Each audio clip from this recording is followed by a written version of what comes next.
Hello and welcome to Fulham Fan News. Welcome back. It's been a while, but the transfer season is here once again, and I'm joined by Kieran and Joe as usual. Hello, boys. Hello. It is a absolute pleasure to be back into more action this summer.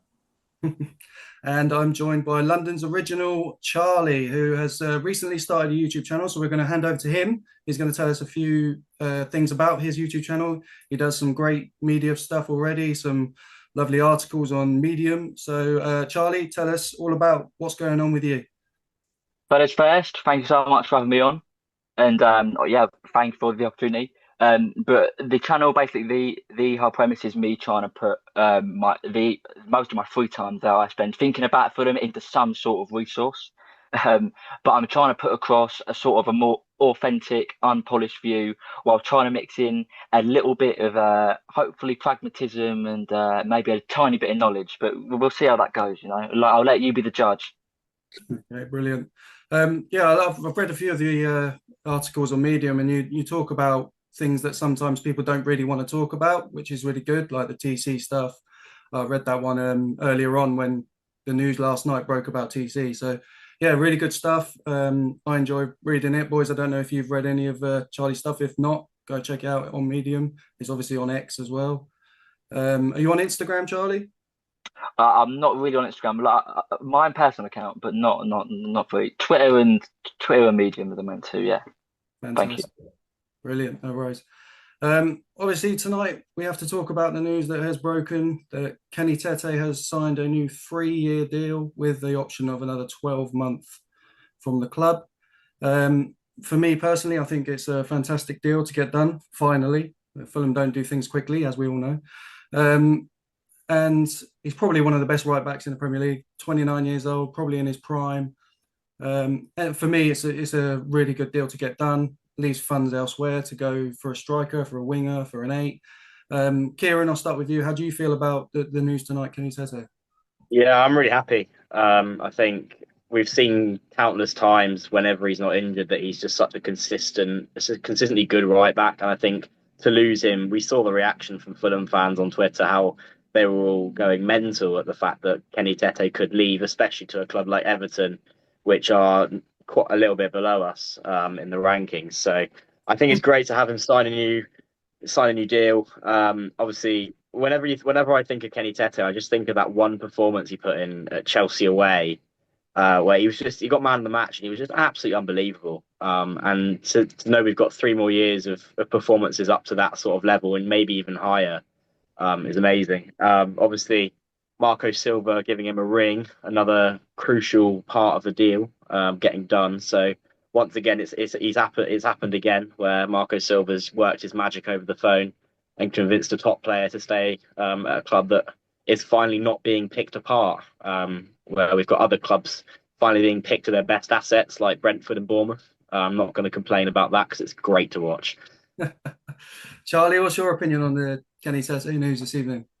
Well, first of all, I think that we all know what Kenny can bring. We have seen it for what 3-4 years now, and I think what really people seem to forget is at the end of this deal, Kenny. I think that'd be 7 full years at a club. I think that would sort of signify that he'd be somewhere near. I'm not a full-on Fulham legend, but I think he'd be near the realm of that.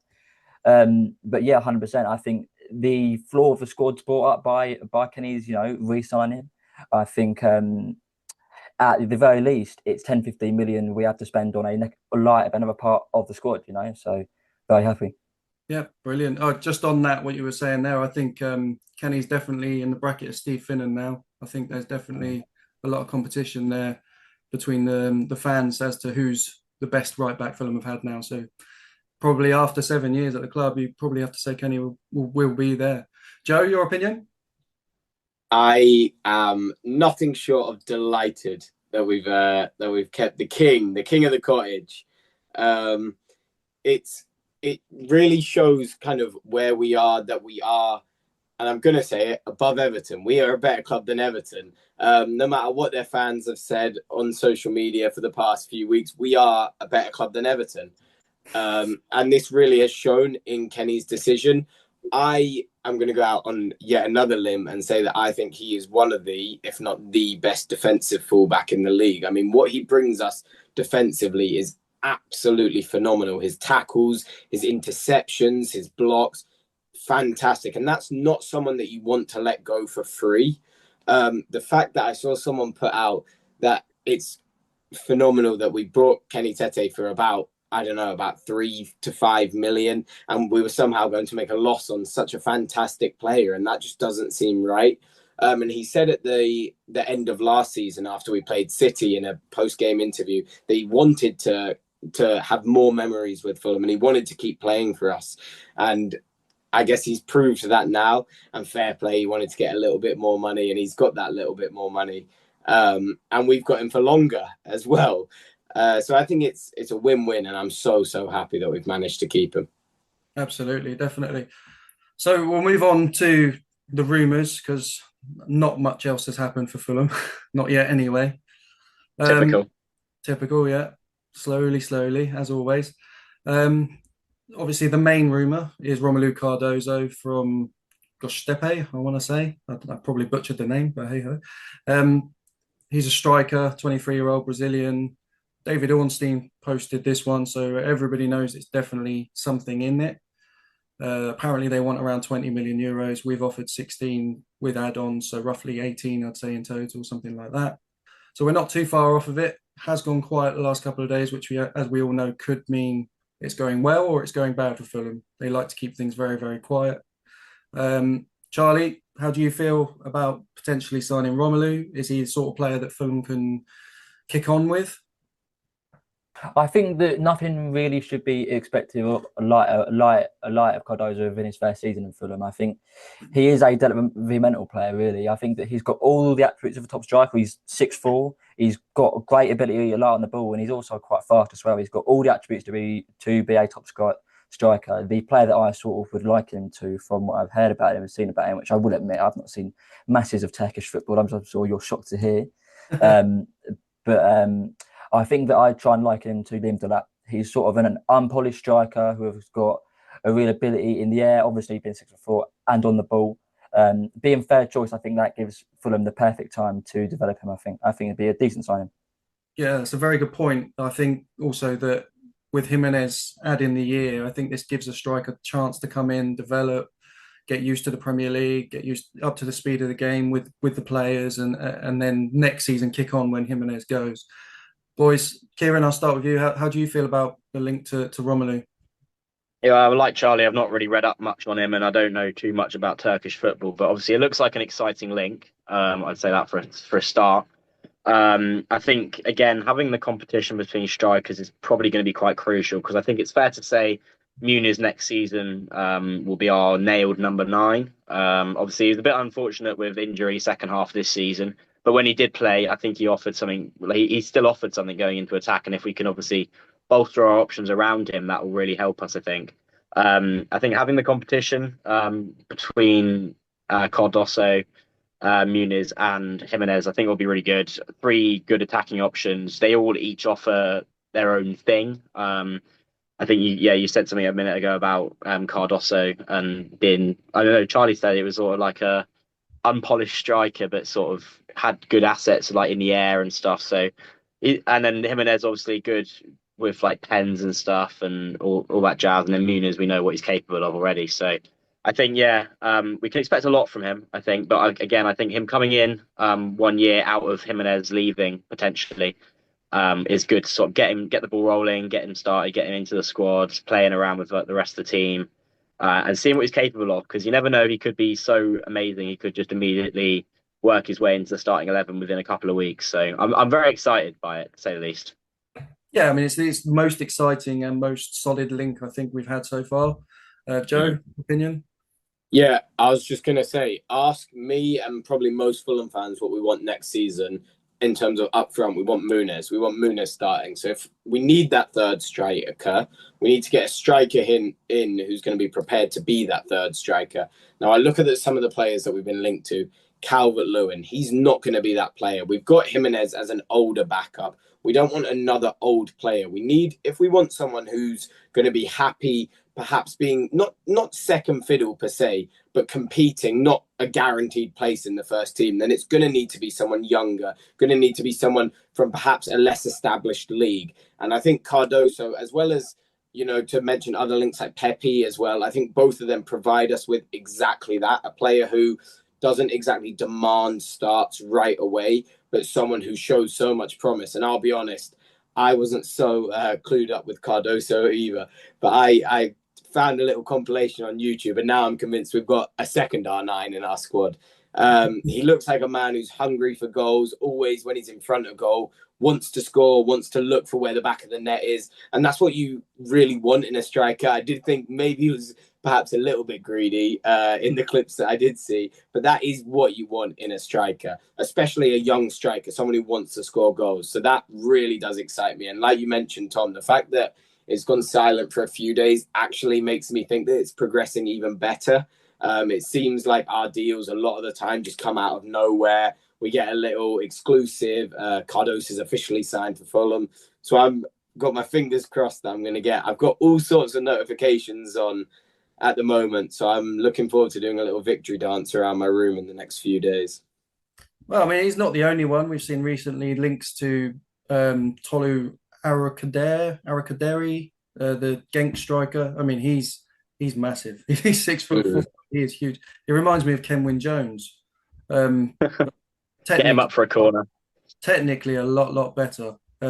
Score goals for fun for Genk. Again, similar to what Joe's saying, a less established league, but score goals for fun in that league. So, I mean, he's another one. I think Fulham will link with him first back in January. So he's another one that really, you know, shows the profile of striker Fulham are looking for. Another big athletic striker that can hold the ball, bring players into play. I mean, I don't know about you boys, but I'm happy with that. I want that sort of system to work. The system that Marco plays all the time, it works when we have the right players.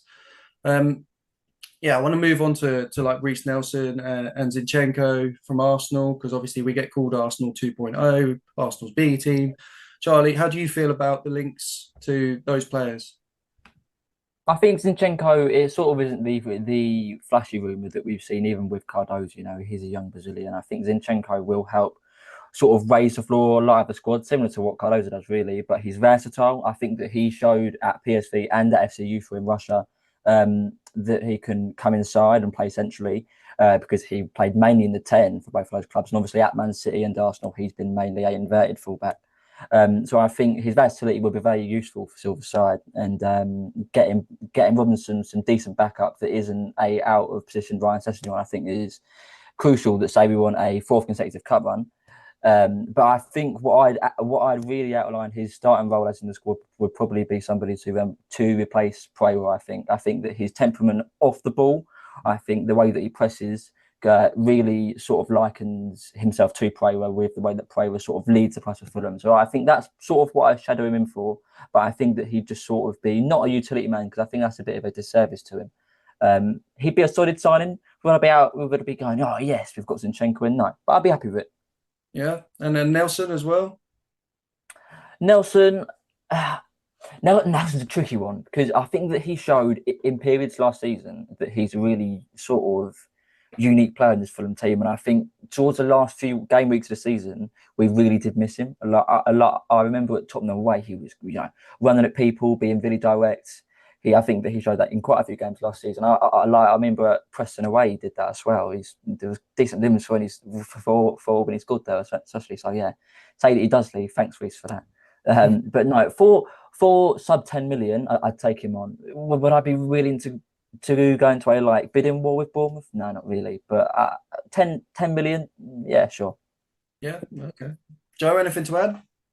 Yeah, on Reece Nelson, I think for me it's key the fact that what I want, is obviously what we want more than anything is points, and we want to finish higher up on the table. But what you also want as a football fan is you want to go to the stadium looking forward to watching your players play. And I feel like last season we didn't have too many players where when I was on the way to a game, it was like, oh my gosh, I get to watch so-and-so play today.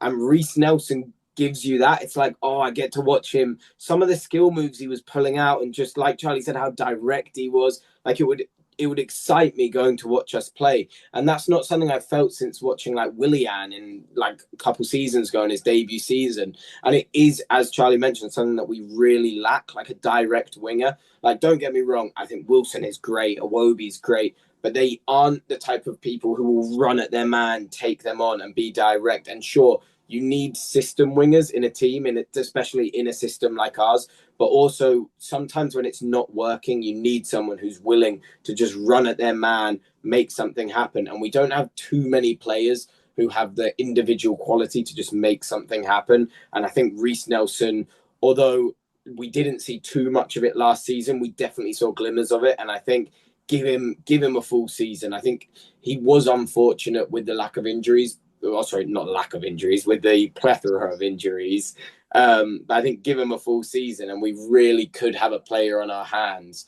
In terms of Zinchenko as well, I think in the 8, he is a player I'd like to see join. I think our main problem for me, I've not seen too many people agree with me on this, but I think we really lack goals from midfield. What we've lost in Palhinha isn't just that defensive acumen, but it's also the goals that he provided us. Like, let's not forget, Palhinha scored last-minute goals. Palhinha scored good goals in the middle of tough matches. Like, Palhinha gave us goals, whereas Lukic and Berger, like, as fantastic as they are, they don't give us that. And even when you look at our 10s, in terms of Andreas, in terms of Smith Rowe, they don't really give us that either. Sure, Smith Rowe did score about, I think it was 6 goals this season, which is a good amount.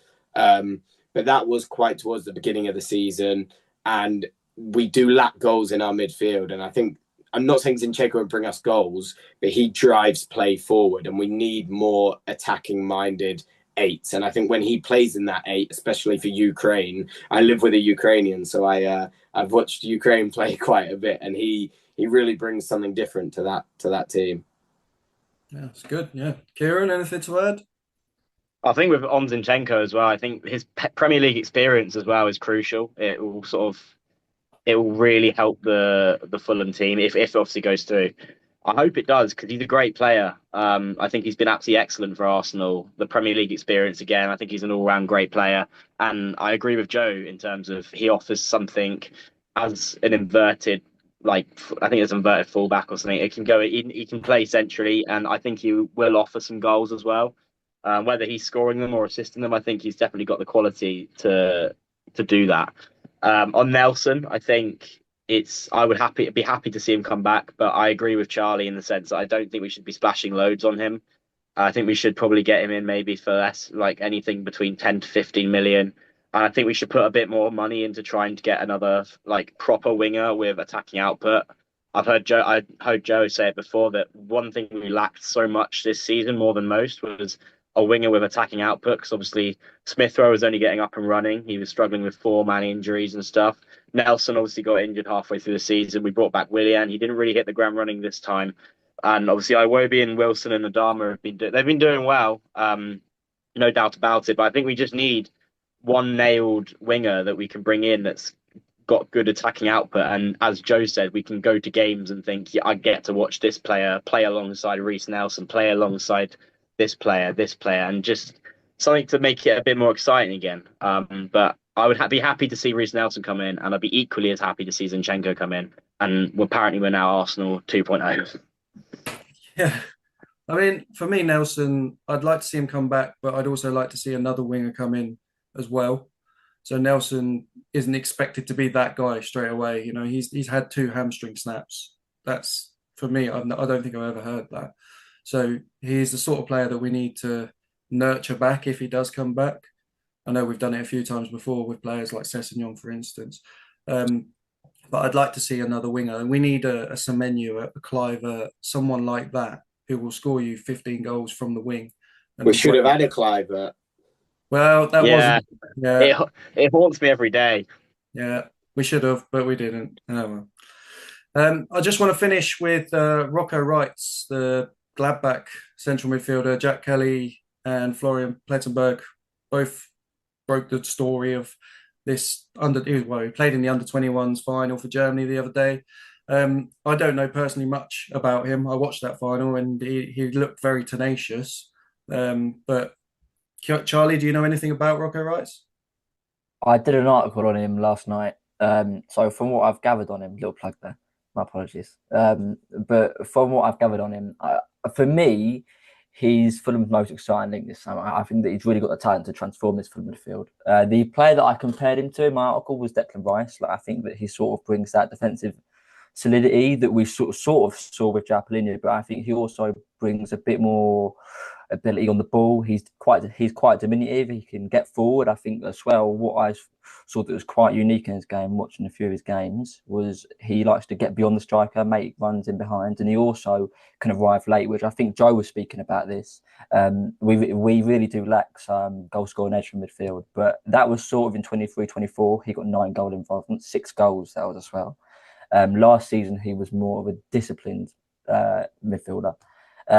So say that we could partner him with Sander Berge, I think that Reitz really does sort of offer the defensive solidity that would, I think, maybe make Sander Berge go back to what he was more at Sheffield United and Genk and even Burnley at times as more of an advanced, late arriving 8. And with his physical presence being 6'5", I think that really is where Sander Berge could thrive. And I think Reitz really does help do that. Brilliant. Yeah, that sounds very interesting, actually. I'll have to go read that article. Joe, final word for you today?